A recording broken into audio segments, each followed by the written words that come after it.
taking a walk in the park with Travis Elborough here, who's the author of this book. No, I did that deliberately. This book, A Walk in the Park. Yeah. A Walk in the Park. Too much literalism here, obviously. The Life and Times of a People's Institution. And we're taking a walk in Victoria Park in Hackney. And through this walk in the park, we're going to try and unpick the story of parks with Travis. This is the war memorial to the fallen of Hackney Wick. There's an interesting thing about the dates.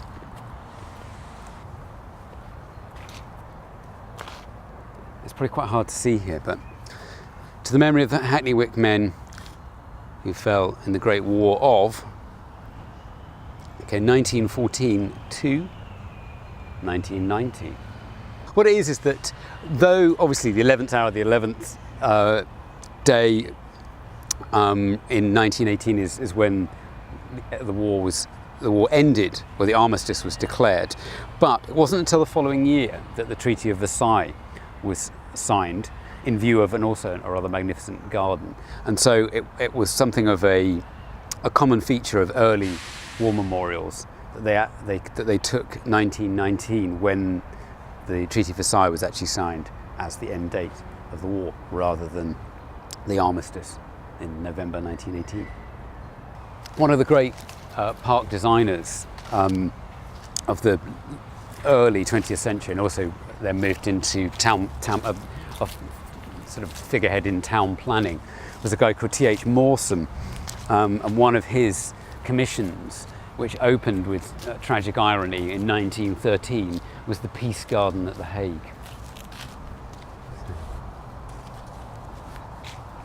Well, this is one of the alcoves from Old London Bridge, which was taken down in the 1830s to replace by a new bridge by the great Scottish engineer John Rennie.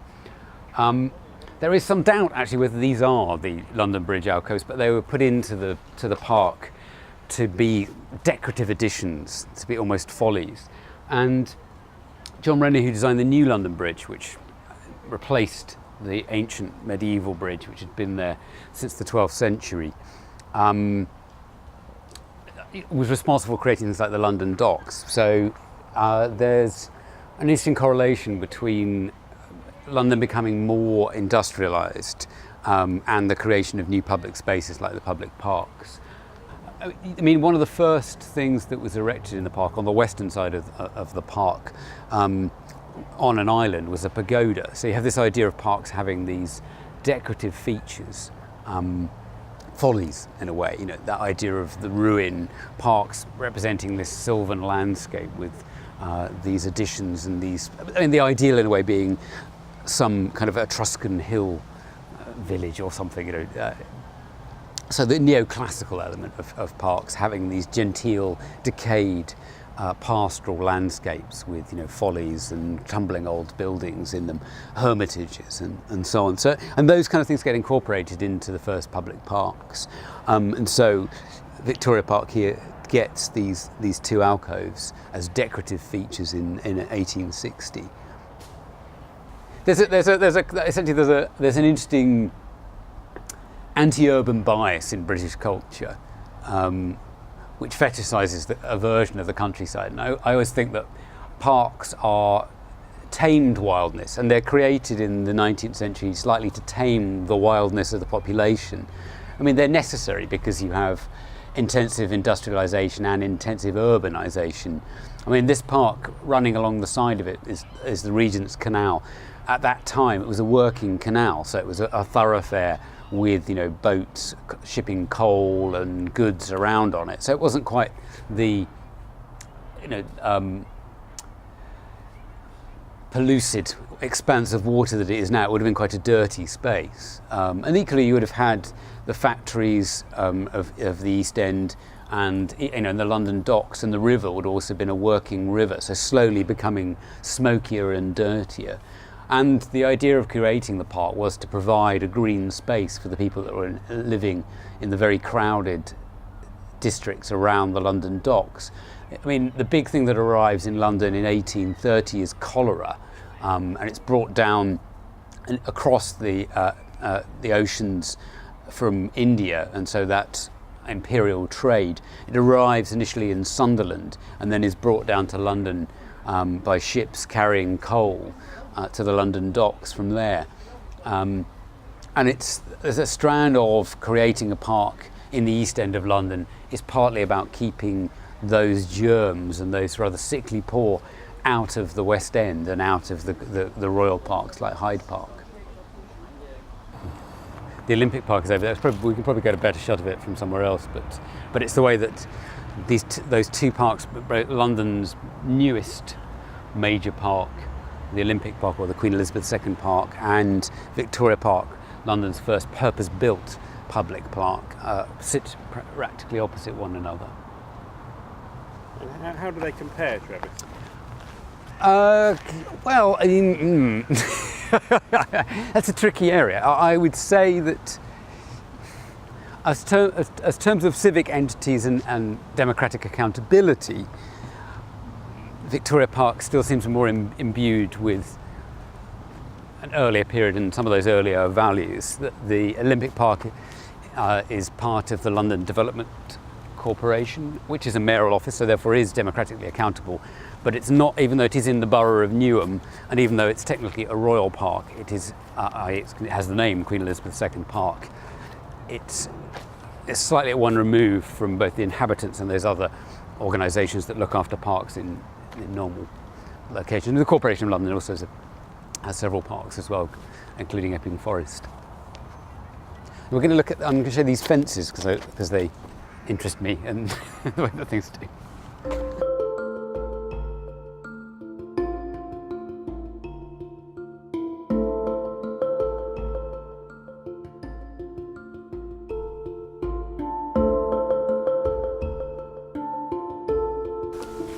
So fencing, the paling. I mean, the thing about parks are that the term park comes from the Anglo-French for essentially an enclosure for beasts of the chase. And the idea is that you fence off an area of land or control it in some way, wall it. And within that you have animals that you can hunt, and you have a better chance of catching those animals because you've partially contained them rather than being at the wilds of the entire forest. And it's really with the Norman conquest and the introduction of a manorial system where the lord of the manor, who'd often been some French mercenary that had come over with William or paid tribute to him once the conquest had taken place, would have an area of land that would be their park land.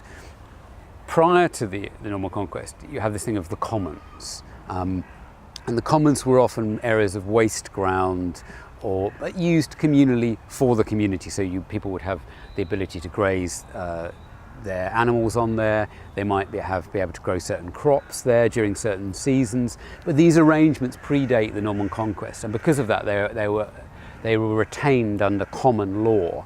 And so essentially the population had an area of ground where festivities would happen, but also, as I said, they were kind of functional bits of the agrarian landscape, as it were. They were like an additional place where smallholding farmers might have lands. And the area that Victoria Park occupies was largely one of those areas. Part of it was an area called Bonner's Fields, which had belonged to Bishop Bonner, who was who was the Bishop of London, who was an enthusiastic burner of heretics during the Queen Mary's bloody reign. And so there's an idea of open ground that is there for communal use and for the use of the community, and that's accepted. And then you have landscape which is owned by the lord of the manor or the big landholder, and part of that may be fenced off as his or hers park, which was initially a hunting ground. As time goes on and the hunting element becomes less important, those parkscapes become about displays of aristocratic splendour and gardening. So if you read sort of Jane Austen novels, there's loads of stuff about parks and improving the estates. Mansfield Park, for example, in Pride and Prejudice, Mr. Darcy's estate at Pemberley is admired because it's been improved in a kind of nice, modest way. But But the fencing element is integral to another strand which happens in the 18th century, which is the Enclosures Act, which is where areas of common land were enclosed for agriculture, and those people who'd previously had rights and access to those areas of green space are forced off the land. And that's really when the first schemes for creating public parks comes about in the late 18th and into the early 19th century, when you've had the agrarian revolution, which has changed how agriculture works and often enclosed areas of common land for farming and produce.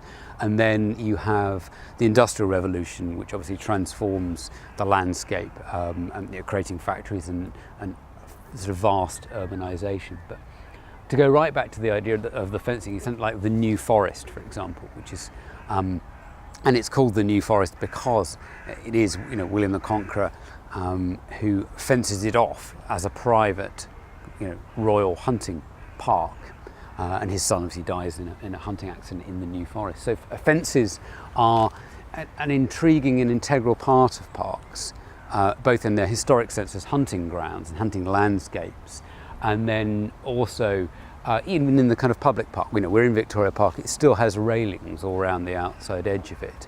And Jonathan Raeburn has a great line about all the ironwork being like the teeth of empire. So, the railings that surround Victoria Park, actually Victoria Park had wooden railings for a long time, it didn't have iron railings. But the ironwork is also emblematic of the new industrial Britain, which therefore needs some of these preserved green spaces. Though even these green spaces are semi-industrial landscapes, because the kind of flowers and plants and beds and things that are created. People like Sir Joseph Paxton, who does the great exhibition in the Crystal Palace, is at the forefront of a phenomenon called carpet bedding, which is these kind of greenhouse-grown flowers producing these brilliantly bright and elaborate floral displays, which later then inspire the cover for Sgt. Pepper's by the Beatles. The original idea for that was that the band of Sgt. Pepper's would be in the park in front of a kind of big floral clock. And the other thing of time and leisure being monitored. When we go around to the other side of the park, we'll see the Angela Burdett Courts drinking fountain, which has a rows of clocks on the top of it. So time has become money, and that includes even your leisure time.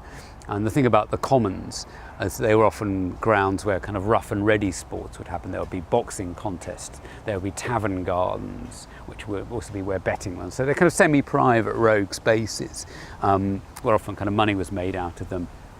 And the system of improving the capital and improving society that the Victorians take very seriously can be seen in some elements of the public park. It's about creating a more beautiful landscape, which will improve the manners of the population because they'll be elevated by these beautiful sights.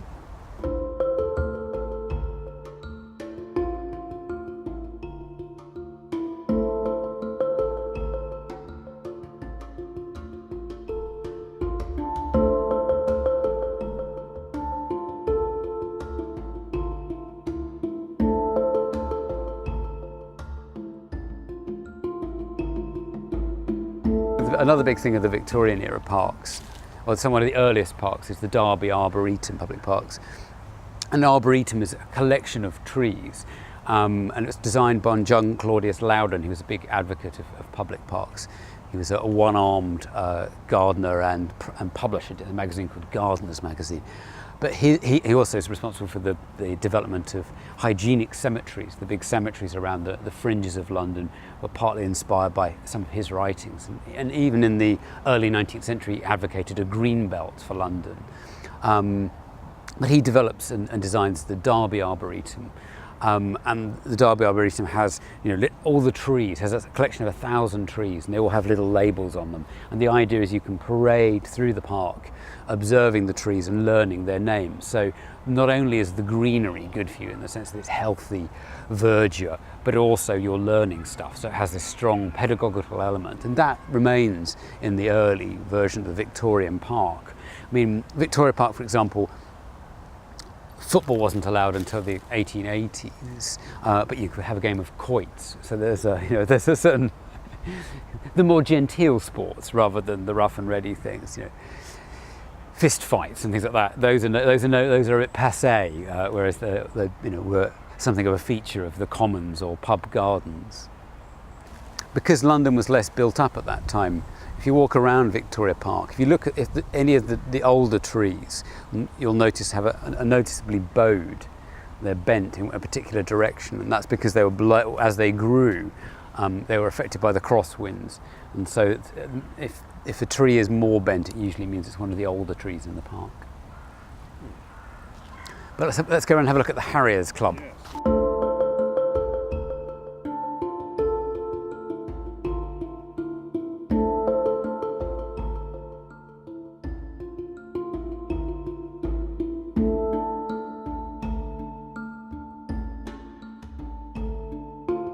These lodge houses, these gate houses, dotted around the park, and originally they would have been inhabited by park workers and keepers.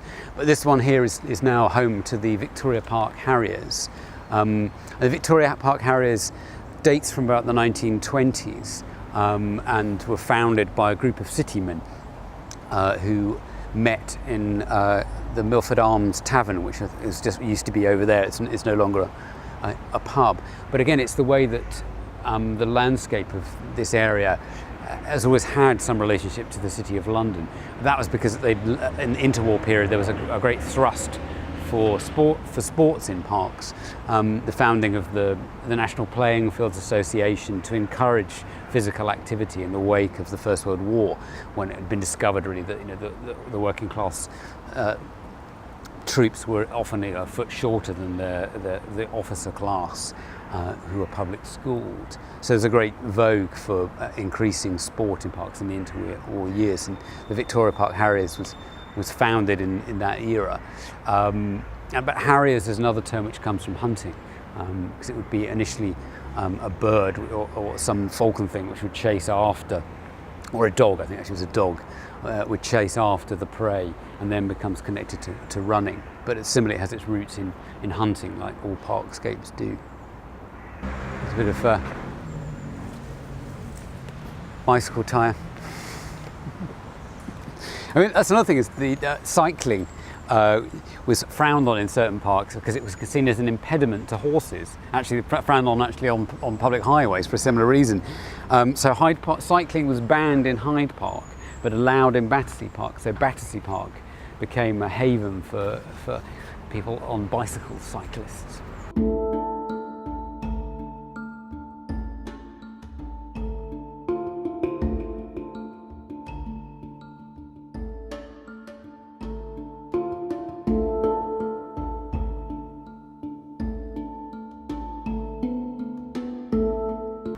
So this house here predates the park. It's one of the oldest structures. So what was here before the park, Travis? Well, what was here was an area of open ground, which was, part of it was an area called Bonner's Fields, but part of it was just an expanse of waste ground. It was considered so out of the way that it was nicknamed Botany Bay, because it was actually where wrong-uns would hide out to avoid being deported to Australia. But there were market gardens here. There was a tavern. So there was life here before the park. It wasn't entirely a kind of blank canvas. There was also on one side the Sephardic Jewish community in the East End of London had their graveyard, which still exists there, on the sort of South Hackney side of the park. So it did, it had its own eco-structure, shall we say. It was an area of common land, dating back some centuries in that form, where previously the citizens of London had the right to hunt rabbits in the expanse of land there. The park was designed by a man called James Pennethorne. Now, James Pennethorne was Nash's favourite pupil and had worked with Nash on Regent's Park and also Regent Street. And he is one of the great tidier-uppers of early Victorian London. He creates New Oxford Street, which drives a kind of thoroughfare for the rookeries of St Giles's. He creates the Commercial Road, and he also creates Victoria Park. And later on, he also creates Battersea Park. So he's responsible for those improvements to the landscape, which with some loss to the rough and ready stuff that existed beforehand. So, part of Victoria Park was nicknamed Botany Bay because it was where thieves would hide before being deported to Australia. But actually, it was called Botany Bay because Captain James Cook, as they sailed past Australia, named it in honour of the botanists, Banks, who were travelling on the ship with them. So these voyages, which were also about colonialism and imperialism, were also quasi-missions of scientific discovery. And parks contain some of those elements. There's another tree in this park, which is the Wellingtonian. That tree is an American tree, and therefore is not known as a Wellingtonian in America. It's known as a Washingtonian. And similarly, this monkey puzzle tree, which comes from Chile, represents the sort of global trade of the Victorian era, and also innovations in technology such as greenhouses to allow the growing and spawning of quite exotic trees and plants, which then decorate the parks. I mean, even the London plane, that most typical of the capital's trees, is not actually an indigenous tree. It comes from America and South America, and is introduced to Britain in the early 19th century. And actually it's John Claudius Loudon who's the one of the big promoters of the creation of public parks in Britain. Also advocates planting plane trees in London in the early Victorian era. So there's a way that these landscapes, we think of them as being very mundane now, perhaps, but this monkey puzzles, as an exotic beast or an exotic piece of flora, which is part of the spectacle of the public park. You come to public parks so you can see extraordinary bits of planting, which are also kind of emblematic of modern Victorian society at that time.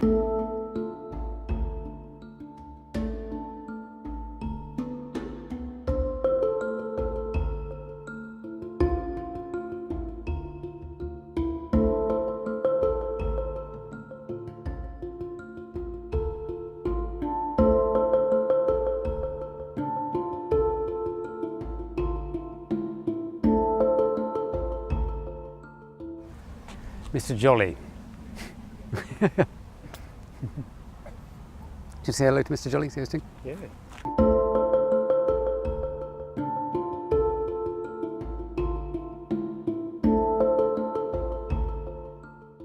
But you get a thank you. You guys get a thank you on the back. Oh, so, do we? Oh, yeah, do. Nice. And me personally? Well, everyone. Yeah, I think all the bowling club. Good. Where are we going? Let's have a look. Let's find you guys. There we go. Bob, Terry, and Mr. Jolly from the Bowls Club. So there you are. Oh, nice. Good. Yeah. Oh, that's nice. Anyway. How's the club going? That's fine. Yeah. We're doing well. The team's doing well and things like that. We haven't picked up any more players. But, No. To be honest with you, we've picked up 2. Yeah. But we've had a few die on us, so sorry to hear that. Can't win it. Yeah. And how you had the kind of open day things, the start of things we had stuff. a fun day last Saturday before. Yeah. Had about 80 odd people here. Mm-hmm. It wasn't bad. It was great. It was quite good. They enjoyed it. Everybody enjoyed having a roll up and things like that.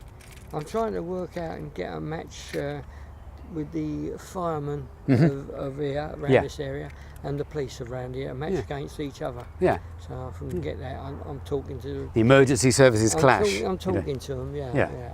That's good. I'm just about to open up and see who's going to turn up. They don't turn up until normally 1 o'clock. Yeah. And I'll just get the stuff out and start. Terry will be over. Mm-hmm. I don't know if Bob's around today or not. Yeah. We'll pass on my regards to Terry anyway. Yeah, I will. I'll tell him you came. Yeah. Good to see you. All the best. All right. All the best. Thank you. Enjoy yourself. Take care. Right. See you soon. Cheers.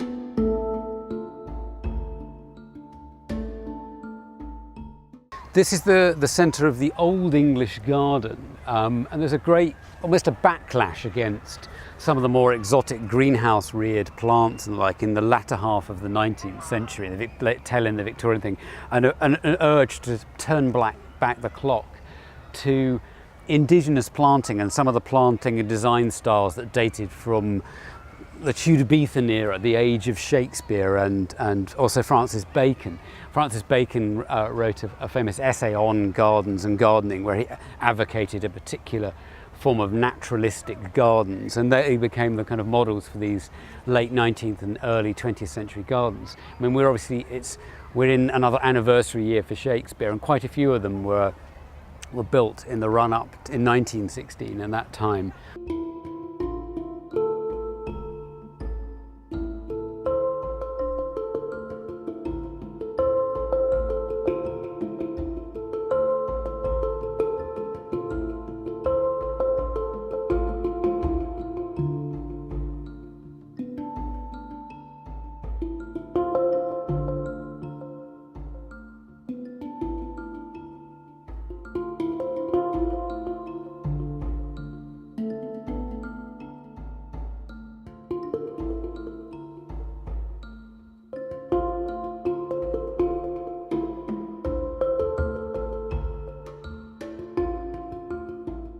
The public park's future is slightly uncertain, it has to be said. I mean, the thing about the cycle of parks are that they were largely created in the late Victorian into the Edwardian period, and then they had a bit of a spurt again in the interwar years, and then there were kind of different forms of public space, and that developed different forms of kind of leisure activity, I suppose, after the Second World War, which was slightly detrimental to the classic Victorian park, i.e. increasing suburbanisation, car ownership, things like shopping malls and out-of-town shopping centres performing some of the functions that parks used to do, i.e. that somewhere where you would meet or you would kind of promenade around in.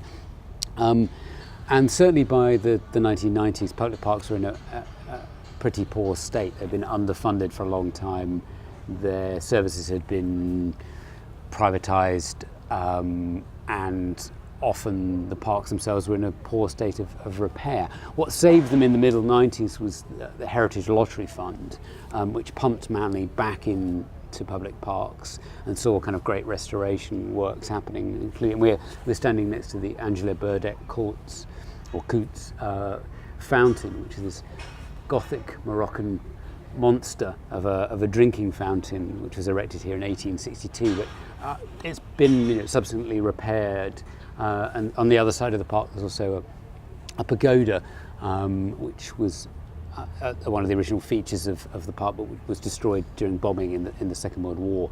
And a replica version of that was created in the early 2000s, thanks to this Heritage Lottery funding.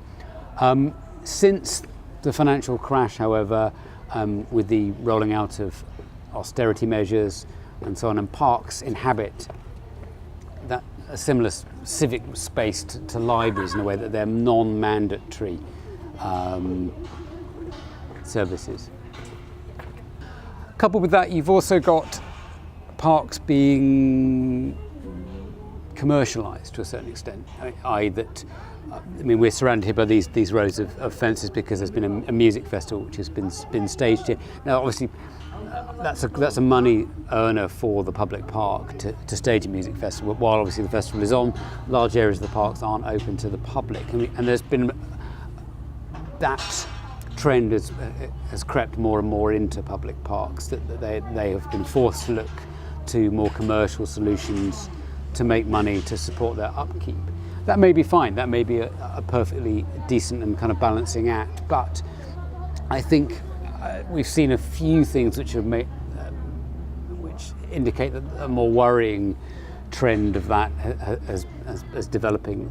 There's a case in West London, in a park called Hammersmith Park in Shepherd's Bush, where there was a campaign to prevent large parts of the park being turned over to a private sports company to run pay-to-play sports fields. the allocation of the percentage of the park eventually got reduced, but only thanks to the campaigning of local residents. Similarly, in Sefton near Liverpool, some of the areas of that particular park are potentially about to be sold to a developer, and there are other iterations of that around the country. So parks at the moment are in a slightly delicate place. I mean, they're much loved and they're well used, which hasn't also been the case with them. I would say that because now people are living back in city centres, and city centres have become desirable again, so public parks have also enjoyed something of a renaissance of use and various new forms of use for them. And that's their great thing, I think, is that they've actually been incredibly adaptable.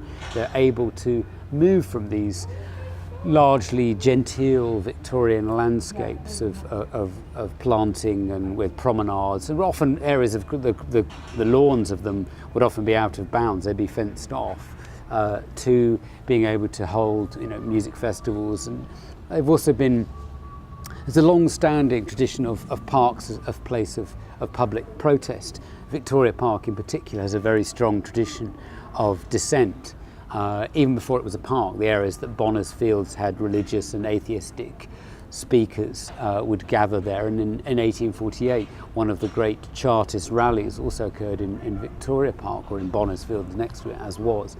And that tradition carries on. There was an area of the park not far from here, which was known as the Forum, which was where religious and political speakers and orators would hold meetings. People like William Morris, George Bernard Shaw, and the future leader of the Labour Party, or the brief leader of the Labour Party, George Lansbury, cut their political teeth in Victoria Park. It was where there were suffragette rallies, and also Sylvia Pankhurst held pacifist rallies after the declaration of the First World War.